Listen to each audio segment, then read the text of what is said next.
بسم اللہ الرحمن الرحیم۔ شروع اللہ کے نام سے جو بڑا مہربان نہایت رحم کرنے والا ہے۔ السلام علیکم ناظرین، آج کی ویڈیو روح کو جھنجھوڑ دینے والی ہے۔ ہم آپ کو روح کے سفر برزخ کی حیرت انگیز تفصیل بتائیں گے، جہاں فرشتوں کی ملاقاتیں، آسمانوں کے منازل اور اعمال کی جزا اور سزا کے مرحلوں کا ذکر ہے۔ ناظرین کرام، کیا یہ محض قصے ہیں یا ہمارے اعمال کا حقیقی عکس؟ جانیے کہ کس طرح روح دنیا چھوڑتے ہی ایک نئے عالم میں داخل ہوتی ہے، اور وہ مناظر جو انسان کو اپنے رب کے سامنے شرمندہ یا سرفراز کر سکتے ہیں۔ یہ کیسا بیان ہے جو دل کو جھنجھوڑ کر آخرت کی تیاری پر غور کرنے پر مجبور کر دے گا۔ اگر آپ کو یہ ویڈیو پسند آئے تو براہ کرم ہمارے چینل کو سبسکرائب کریں، ویڈیو کو لائک کریں، اپنی قیمتی رائے کمنٹ سیکشن میں دینا نہ بھولیں۔ تو چلیے شروع کرتے ہیں آج کی ویڈیو کو۔ تمام تعریفیں اسی اللہ کے لیے ہیں جس نے بڑے بڑے ظالم اور جابر لوگوں کی گردن موت سے مروڑ دی، اور اونچے اونچے تختوں پر اکڑ کر بیٹھنے والے بادشاہوں کی کمر موت سے توڑ دی، اور بڑے بڑے خزانوں کے مالکوں کی ملکیت موت سے ختم کر دی۔ یہ سب لوگ ایسے تھے جو موت کے ذکر سے بھی نفرت کرتے تھے، لیکن اللہ کا وعدہ موت کا وقت آیا تو ان کو گڑھے میں ڈال دیا، اور اونچے اونچے محلوں سے زمین کے نیچے پہنچا دیا۔ بجلی اور حکومت کی روشنی اور نرم بستروں سے قبر کے اندھیرے میں پہنچا دیا، اور غلاموں اور باندیوں سے کھیلنے کے بجائے زمین کے کیڑوں کے حوالے کر دیا، اور دوستوں کا مجلس کے بجائے تنہائی کی وحشت میں گرفتار ہو گئے۔ بس کیا ان لوگوں نے کسی مضبوط قلعے کے لیے موت سے اپنی حفاظت کر لی؟ اس سے بچنے کے لیے کوئی دوسرا ذریعہ اختیار کر لیا؟ بس وہ ذات پاک ہے جس کا کوئی دوسرا شریک نہیں، اور ہمیشہ رہنے کے لیے صرف اسی کی تنہا ذات ہے، کوئی اس کا مثل نہیں۔ محترم بزرگوں اور دوستوں، ہم میں سے بہت سے لوگ یہ سمجھتے ہیں کہ انسان جب مر جاتا ہے اور قبر میں دفنا دیا جاتا ہے تو گل سڑ کر مٹی میں بن جاتا ہے اور ہمیشہ کے لیے ختم ہو جاتا ہے، اور اس کی کوئی چیز باقی نہیں رہتی، اور مرنے کے بعد اسے کسی اور چیز کا سامنا نہیں کرنا پڑتا۔ میرے بھائیوں، یہ بہت بڑی خطرناک غلطی ہے۔ حقیقت یہ ہے کہ انسان مرنے کے بعد ایک نئی زندگی میں داخل ہوتا ہے۔ یہ زندگی برزخ کی زندگی کہلاتی ہے، اور برزخ کے بعد آخرت کی زندگی ہوگی جو ہمیشہ رہے گی، کبھی ختم نہیں ہوگی۔ سورہ کوثر کے اہم مقاصد یہ ہیں کہ ہر شخص کو چاہیے کہ وہ دنیاوی زندگی اور اس کے وقتی آرام کو اپنی منزل مقصود نہ سمجھے، کیونکہ اس دنیاوی فانی زندگی کے بعد ایک ایسی زندگی شروع ہونے والی ہے جہاں کبھی موت نہیں ہوگی، جہاں کی راحت اور سکون کے بعد کبھی کوئی تکلیف نہیں ہوگی۔ قرآن اور حدیث کی روشنی میں ہر مسلمان کا یہ ایمان اور عقیدہ ہے کہ ایک دن ایسا ضرور آئے گا جب دنیا کا سارا نظام ہی درہم برہم ہو جائے گا، آسمان پھٹ جائے گا، سورج لپیٹ دیا جائے گا، ستارے ٹوٹ ٹوٹ کر گر پڑیں گے، اور حضرت آدم علیہ السلام سے لے کر دنیا میں آنے والے تمام جن و انس کو اللہ تعالیٰ کے دربار میں ایسی حالت میں حاضر کیا جائے گا کہ ہر نفس کو صرف اور صرف اپنی ذات کی فکر ہوگی کہ اس کا نام اعمال کس ہاتھ میں دیا جائے گا۔ اس کے بعد انہیں دنیاوی زندگی کے اعمال کی جزا یا سزا دی جائے گی۔ اس دن کو یوم القیامہ کہا جاتا ہے۔ قرآن اور حدیث میں اس دن کی سختی اور ہولناکی کو بیان کرتے ہوئے فرمایا گیا کہ قیامت کا دن 50,000 سال کے برابر ہوگا۔ قرآن کریم میں تقریباً 80 جگہوں پر یوم قیامت کا لفظ استعمال ہوا ہے، اور یوم الآخر اور دارالآخر جیسے الفاظ کا ذکر قرآن میں 20 مرتبہ ہوا ہے۔ ناظرین کرام، حضرت ابو الحسن قابوس رحمۃ اللہ علیہ فرماتے ہیں کہ اہل سنت والجماعت کا صحیح اور عقیدہ یہ ہے کہ جب کسی انسان کی روح اس کے جسم سے جدا ہو جاتی ہے تو فرشتے اس روح کو آسمان کی جانب لے کر روانہ ہو جاتے ہیں، اسے مختلف آسمانی مرحلوں سے گزارتے ہوئے اللہ تعالیٰ کی بارگاہ اقدس میں پہنچاتے ہیں، جہاں روح کو اللہ سبحانہ و تعالیٰ کے حضور پیش کیا جاتا ہے۔ اس مقام پر اللہ تعالیٰ اس روح سے مختلف سوالات کرتے ہیں تاکہ اس کی نیکی اور اعمال کا جائزہ لیا جا سکے۔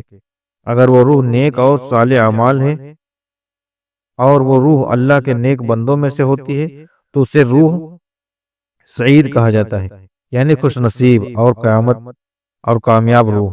اللہ تعالیٰ اس روح پر اپنی رحمت اور کرم کا مظاہرہ فرماتے ہیں اور فرشتوں کو حکم دیتے ہیں کہ وہ اسے جنت میں لے جائیں تاکہ اسے اس کے مقام کا مرتبہ دکھایا جا سکے۔ چنانچہ فرشتے اس سعید روح کو لے کر جنت کی جانب روانہ ہو جاتے ہیں اور اسے جنت کے مختلف مقام دکھائے جاتے ہیں۔ یہ روح جنت کی نعمتیں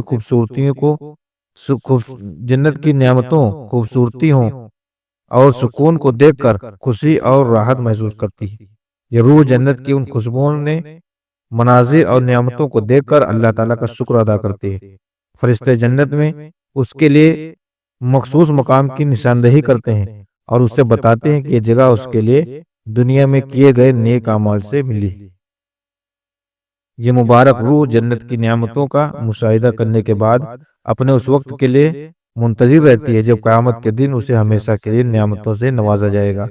یہ اللہ کی طرف سے روح کے لیے ایک رحمت اور خوشخبری ہوتی ہے جو اس کی رضا اور خوشدیب دیا جاتا ہے، تو اس وقت اس کی روح کو کچھ دیر کے لیے واپس لوٹا دیا جاتا ہے تاکہ وہ اپنے جسم کے قریب موجود ہو۔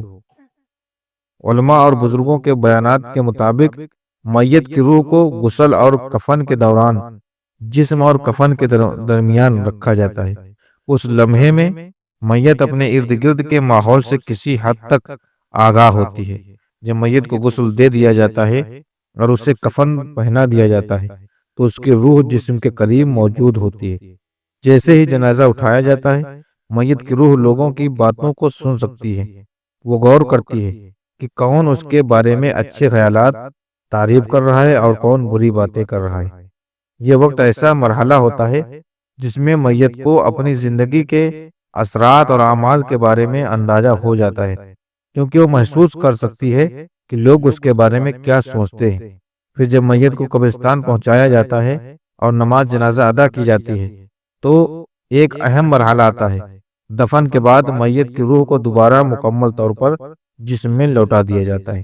یہ غیر معمولی لمحہ ہوتا ہے۔ جب میت کو قبر میں بٹھایا جاتا ہے، اس حالت میں اس کی روح اور جسم کا دوبارہ اتصال ہوتا ہے اور یہ ایک نئے امتحان کے لیے تیار کی جاتی ہے۔ اسی وقت دو فرشتے جنہیں منکر اور نکیر کہا جاتا ہے اس کے پاس آتے ہیں۔ یہ فرشتے اس سے سوالات کرتے ہیں تاکہ اس کے ایمان اعمال کا زندگی کے بارے میں آزمائش لی جا سکے۔ ناظرین کرام، عمر بن دینار سے مروب ہے، ایک روایت کے مطابق جب کسی شخص کی وفات ہوتی ہے تو اس کی روح ایک فرشتے کے سپرد کر دی جاتی ہے۔ یہ روح تمام تر مرحلوں کو دیکھتی ہے، جیسے غسل دیا جانا، کفن پہنایا جانا، نماز جنازہ اٹھایا جانا اور قبر میں دفن کیا جانا۔ ان تمام مرحلوں کے دوران روح موجود ہوتی ہے اور ان کا مشاہد کرتی ہے۔ اس روایت کے آخر میں حافظ ابو نعیم اور داؤد کی روایت کے مطابق یہ بات بھی بیان کی گئی ہے کہ جب میت کو چارپائی پر رکھا جاتا ہے، لوگ اس کے جنازے کے ساتھ چل رہے ہوتے ہیں، تو میت کی روح کو یہ بتایا جاتا ہے کہ وہ سن سکتی ہے لوگ اس کے بارے میں کیا کہہ رہے ہیں۔ یہ کم اور اثر انگیز لمحہ ہوتا ہے جہاں روح کو دنیاوی زندگی میں اپنے اعمال کا جائزہ لینے کا موقع ملتا ہے۔ امام ابو حامد غزالی رحمۃ اللہ علیہ نے اپنی مشہور کتاب کشف العلوم آخرہ میں اس موضوع پر مزید وضاحت کی ہے۔ وہ فرماتے ہیں کہ جب کسی نیک انسان کی روح قبض کی جاتی ہے تو دو فرشتے آتے ہیں جو نہایت خوبصورت اور دلکش چہروں کے مالک ہوتے ہیں۔ یہ فرشتے انتہائی شاندار لباس پہنے ہوئے ہوتے ہیں اور ان کے جسموں سے ایسی خوشبو اٹھ رہی ہوتی ہے جو دنیاوی خوشبوؤں سے کہیں زیادہ دلکش اور مشہور کن ہوتی ہے۔ یہ فرشتے اس روح کو اس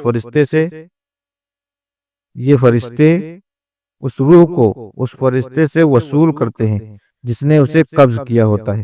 پھر یہ فرشتے جنت سے لایا ہوا ایک خوبصورت اور ریشم کپڑا نکالتے ہیں اور اس روح کو لپیٹ لیتے ہیں۔ امام غزالی مزید بیان کرتے ہیں کہ روح کو جسامت شہد کی مکھی کے برابر ہوتی ہے، لیکن اس چھوٹی سی جسامت میں پورا انسانی تشو موجود ہوتا ہے۔ اس روح میں نہ صرف شعور اور عقل ہوتی ہے بلکہ دنیا میں حاصل